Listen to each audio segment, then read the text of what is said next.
Etymologically, the word masul comes from the Turkic language tutmaq, which refers to the slices or strips of pasta made of flour in general, usually served in soup.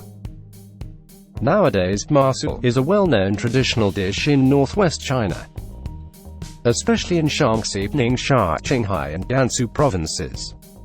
And the most common way to eat it is to cook the pastas, vegetables and meat in a pot with soup or stir-fry.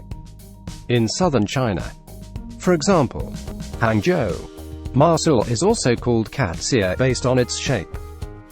Across regions, masul looks similar. However, it could be smooth on the surface or have its own texture due to the different tools used for pressing the cube dough. Some may use a cutting board while others may use a bamboo mat.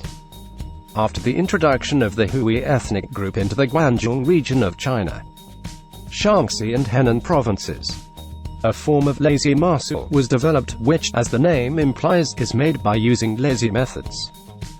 Instead of pressing the cube dough one by one with the thumb, you cut the dough into small slices. Grab an appropriate amount and rub gently with both palms until the slices are rolled up. Or you simply cut the dough into tiny cubes and put them directly into the pot. Today, Uncle Seoul introduced you to the handmade version of braised masul, a famous Xi'an dish, in the hope of adding some fun to your home life.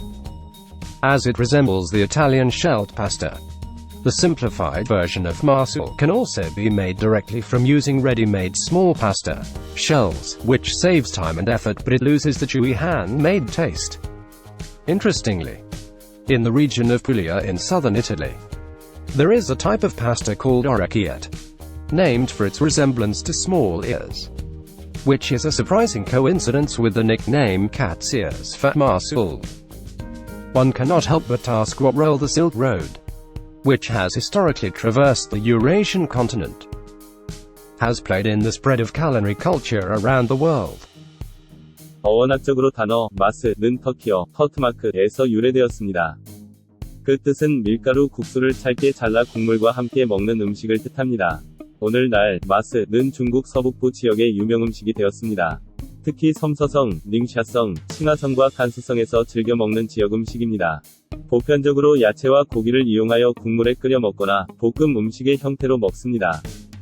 중국의 남방 지역, 예일, 항주에서는 마스를 그 모양을 빗대어 고양이 귀국수라 부릅니다. 여러 지역의 마스는 생김새가 비슷합니다. 하지만 표면에 특이 문양이 있는 것도 있습니다. 그 이유는 마스를 만들 때 누르는 판에 새겨진 모양에 따라 마스의 문양이 새겨지기 때문입니다. 중국의 관중 지역의 회족들에게 전수된 이후 간편 마스가 생겨났습니다.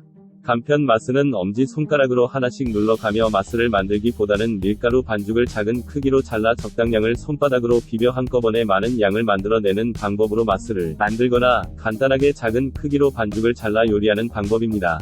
오늘 엉클 서울에서 소개해드린 수제 버전의 마스는 중국 시안을 대표하는 음식 중 하나로 집에서 만드는 과정에 즐거움을 더해드릴 수 있기를 바랍니다.